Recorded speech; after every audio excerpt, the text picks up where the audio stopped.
کلمه اف بر مادر پدرت استعمال نکن. اف چی است؟ کلمه بسیار ساده هست، کلمه بسیار نرم است، اما الله میگه اینمی کلمه اف که است در اینمی جه غضب الله بالای تو نازل میشه. تنها کلمه اف استعمال کن.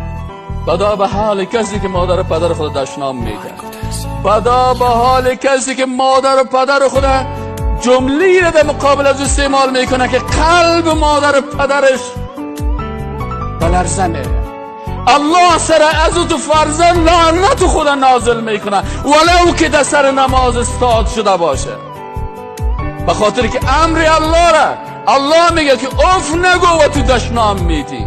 الله میگه یک کلمه که عادی که دوشه کم بی‌ادبی است نگو، تو بی‌ادبی بسیار بزرگ میکنی و باز میگی من مسلمان هستم.